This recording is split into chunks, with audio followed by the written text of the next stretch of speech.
नमस्ते सभी को। उम्मीद है आप सब अच्छे होंगे। आज हम पढ़ेंगे टॉपिक ग्रेविटेशन यानी गुरुत्वाकर्षण। अब जैसा कि हम सब जानते हैं अपने पूरे यूनिवर्स में बहुत सारे प्लैनेट्स हैं, बहुत सारे स्टार्स हैं, बहुत सारे सन हैं। तो ये जो अपना यूनिवर्स है इसके बीच में क्या होता है, एक स्पेशल टाइप ऑफ फोर्स रहती है जो कि क्या करती है, बॉडीज को आपस में अट्रैक्ट करती है और उसी को अपन बोलते हैं ग्रेविटेशन। तो अगर मैं इसे डिफाइन करूं तो ये क्या हो जाएगा, it is a force of attraction between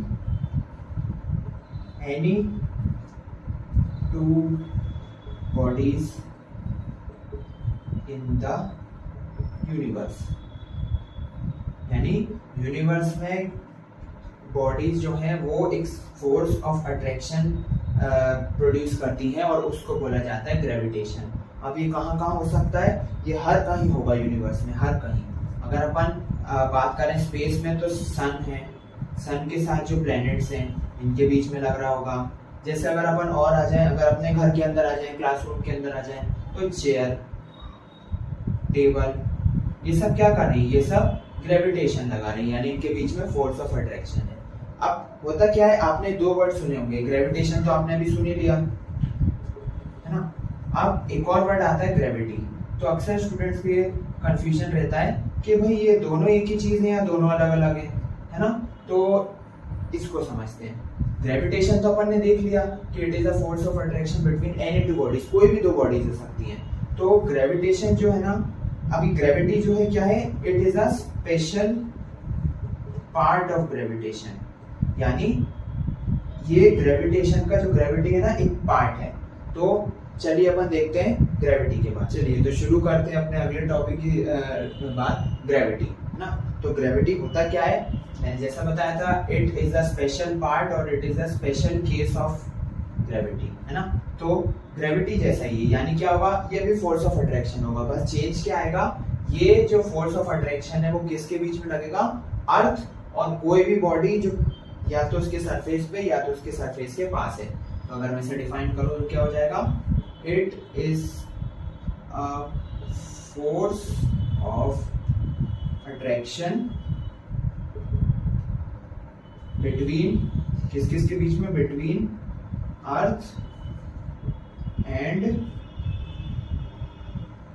body and bodies on the surface और नियर टू इट। यानी कहने का मतलब ग्रेविटी क्या है, it is a force of attraction है जो किस किस के बीच में लगता है, अर्थ और वो सब बॉडीज जो या तो सरफेस पे या तो उसके नियर है ना। कहने का मतलब जैसे आप खड़े हुए हो अभी जमीन पे, ये क्या है, ग्रेविटी। मान के चलो कोई भी ऑब्जेक्ट जो बाहर से आता है वो मान के चलो अर्थ पे गिर जाते हैं, जैसे अपन देखते हैं ना मीटियोर्स। तो ये सब क्या है, ये सब क्यों आते हैं, क्योंकि अपनी अर्थ लगाती है ग्रेविटी ना। अगर मैं बात करूं जैसे मार्कर मैंने ऊपर फेंका, ये नीचे आया क्यों, क्योंकि ग्रेविटी के कारण ये नीचे आया। तो हम डेली देख सकते हैं ग्रेविटी का एग्जांपल। जैसे आप क्रिकेट खेलते हो तो जब बॉल आती है तो वो नीचे आती है, क्यों आती है, क्योंकि ग्रेविटी आती है, ग्रेविटी के कारण होता है ना। तो ये अपना टॉपिक है ग्रेविटी। अब अगर अपन बात करें कोई भी ऑब्जेक्ट, जैसे मान के चलो अर्थ से थोड़ा सा दूर है ना, वो अर्थ पे नीचे आएगा क्योंकि ग्रेविटी लग रही है। अब ये जब नीचे आएगा तो इसकी स्पीड में कुछ तो चेंज होगा है ना, इसके एक्सेलरेशन में कुछ तो चेंज होगा। तो अगला अपना टॉपिक है acceleration due to gravity. Acceleration due to gravity.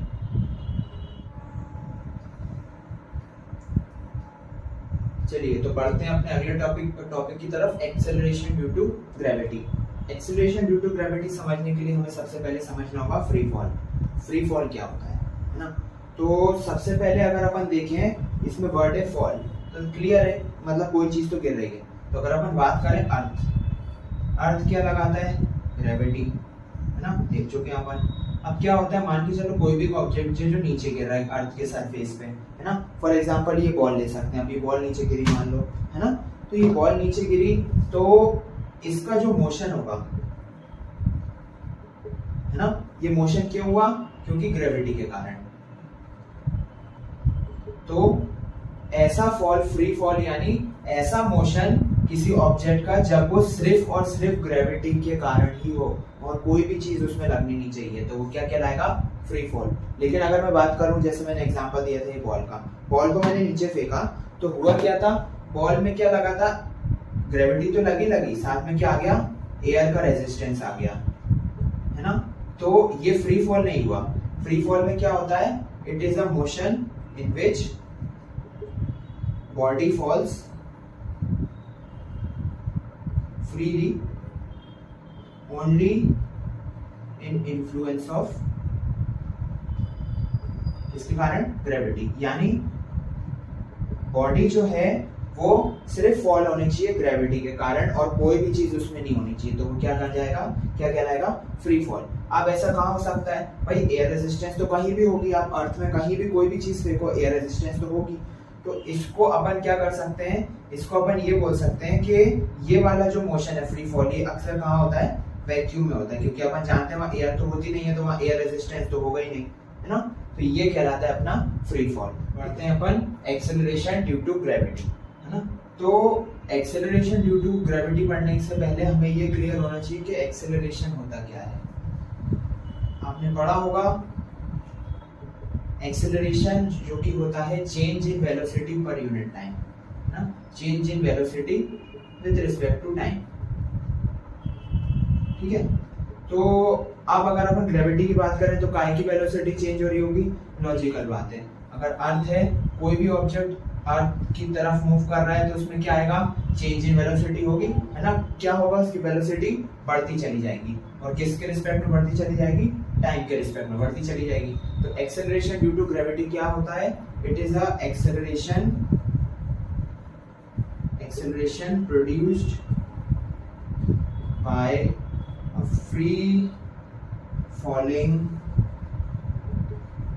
Object. अब ये होता क्यों है, ड्यू टू, क्यों हो रहा है ऐसा, क्योंकि ऑब्जेक्ट जो है वो किसकी तरफ पुल हो रहा है, due to gravitational pull of earth. यानी अगर मैं इसे सिंपल भाषा में समझाऊं तो ये जो ऑब्जेक्ट है जो यहाँ रखा हुआ है, जैसे अगर मैं इस बॉल को मान लूं जो कि बहुत ऊपर से नीचे आ रही होगी, तो इसकी स्पीड या इसका जो एक्सेलरेशन है ना वो चेंज होता जाएगा, बढ़ता जाएगा, क्योंकि वेलोसिटी में भी चेंज आता जाएगा। तो इसी को अपन बोलते हैं एक्सेलरेशन ड्यू टू ग्रेविटी। पे चलते हैं, अपन ने देख लिया था एक्सेलरेशन ड्यू टू ग्रेविटी होता क्या है ना, उसका डेफिनेशन देख ली थी। अब देखते हैं कि एक्सेलरेशन ड्यू टू ग्रेविटी को डिनोट किया जाता है बाय द सिंबल जी, है ना, स्मॉल जी।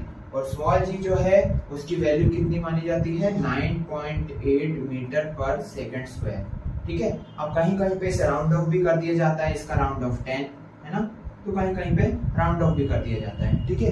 अब होता क्या है, ये जो एक्सेलरेशन ड्यू टू ग्रेविटी है या जो स्मॉल जी है वो चार चीजों पर डिपेंड करता है, यानी एक्सेलरेशन ना, एक्सेलरेशन ड्यू टू ग्रेविटी ये किस किस पे डिपेंड करता है, यानी जी किस किस पे डिपेंड करता है, डिपेंड ऑन पहला एल्टीट्यूड, यानी कितनी हाइट से वो ऑब्जेक्ट जो है फ्री फॉल हो रहा है, गिर रहा है, वो डिपेंड करेगा इस जी की वैल्यू को लाने में। दूसरा डेप्थ, है ना, अब गिर रहा है तो ऐसा है कि जमीन पे सरफेस पे गिर रहा है या और गहराई में गिर रहा है, तो वो हो जाएगा डेप्थ, ठीक है। थर्ड अपना हो जाएगा रोटेशन। अब अपन जानते हैं अर्थ जो है वो रोटेट करती है, अब रोटेट करती है तो उसमें ये तो चेंज होना ही है, क्योंकि रोटेट करेगी तो उसमें अलग अलग डायरेक्शन में अलग अलग फोर्स लगेंगे, है ना, तो रोटेशन भी इसको इन्फ्लुएंस करती है। और चौथा है अपना शेप, शेप किसका, अर्थ का, तो ये दोनों अर्थ की बात हो रही है ना। अब अर्थ के शेप की चलो बात आई गई तो एक चीज बता, देखो अर्थ का जो शेप है ना वो परफेक्टली ऐसा नहीं है, वो गोल है ना, अर्थ का शेप है उसे बोलते हैं अपन जियोइड शेप। इसका मतलब क्या, अर्थ जो है ना वो पूरी तरह स्फीयर नहीं है, ये ऊपर से दबी हुई है ना, तो इसको कहा जाता है अपना जियोइड शेप। तो acceleration due to gravity depend, अगले टॉपिक की तरफ, वेट ऑफ अ बॉडी, ठीक है। तो सबसे पहले जब अपन देखते हैं किसी भी वेइंग मशीन को अपन देखते हैं तो उसमें क्या लिखा हुआ आता है कि आप कितने केजी को, जैसे 40 केजी, 50 केजी, 60 केजी, है ना, तो ऐसा आता है। तो इसमें आप देख सकते हो कि वो जो मशीन है उस पर आप खड़े हुए हो, तो आप जो खड़े हो उसके साथ साथ आपको और कौन खींच रहा है, अपन ने देख चुके हैं ग्रेविटी भी आपको खींच रही है। तो वेट का मतलब क्या होता है, it is the force of gravity which attract the body toward, कहां पर अट्रैक्शन होता है, अर्थ में ना, मतलब अर्थ के सरफेस पे। अब सरफेस पे भी कहां पे, toward the centre of earth, है ना, यानी अर्थ अपने सेंटर में खींचने की कोशिश करता है, अट्रैक्ट करने की कोशिश करता है, सेंटर ऑफ अर्थ। ठीक है, तो ये कहलाता है वेट ऑफ द बॉडी। अब अगर अपन बात करें वेट ऑफ द बॉडी, तो जैसा कि मैंने बोला ये वो है जिसमें फोर्स ऑफ ग्रेविटी लग जाए, यानी अगर मैं अपन इसे इक्वेशन वाइज लिखना चाहें तो W होता है mg, ठीक है, मास इनटू ग्रेविटी। ठीक है, अब होता क्या है, जैसे अपन जानते हैं कि ग्रेविटी या g जो है वो प्लेसेस टू प्लेसेस चेंज होती रहती है। अच्छा हाँ, एक और बात, g जो है वो क्या था अपना, एक वेक्टर क्वांटिटी है। ठीक है, ये आप ध्यान रखेंगे, g is a vector quantity. क्यों? क्योंकि उसकी खुद की एक डायरेक्शन भी होती है ना। तो अगर मैं बात करूं W इक्वल टू mg, अब मैंने बताया था g जो है वो स्पेशल केसेस में जैसे अलग अलग जगह अलग अलग हो सकती है ना। जब g अलग अलग होगा तो W भी अलग अलग हो जाएगा, है ना। तो वेट जो है वो यूनिवर्सल नहीं होता, वेट जो है अलग अलग प्लेसेस पे चेंज हो सकता है ना। तो यही कहलाता है अपना वेट ऑफ द बॉडी। इसलिए अपन वेट को नापने के लिए बहुत सारी यूनिट्स यूज करते हैं, जैसे केजी करते हैं, कहीं कहीं पे न्यूटन करते हैं ना, बहुत सारी यूनिट्स होती है। ठीक है, तो ये होता है अपना concept weight of a body. तो अगली बार आप वेट करवाएं तो आप ध्यान रखें कि वो आपका असली वजन नहीं है ना, वो आपका वो वजन है जो ग्रेविटी के साथ ऐड हो रहा है। बहुत लोगों को टेंशन हो जाती है ना, मेरा तो वजन बढ़ रहा है, तो असल में आपका वजन बढ़ रहा है, आपका वजन वेट नहीं बढ़ रहा है, आपका मास बढ़ रहा है, वेट नहीं बढ़ रहा है, क्योंकि ग्रेविटी जी तो उस समय सेम है ना। तो ये कॉन्सेप्ट था वेट ऑफ द बॉडी। तो ये थी आज की class on the topic gravitation. अगर आपको वीडियो पसंद आया हो तो लाइक करिए, अपने दोस्तों के साथ शेयर करिए और चैनल को सब्सक्राइब करिए। Thank you very much for watching. Have a nice day.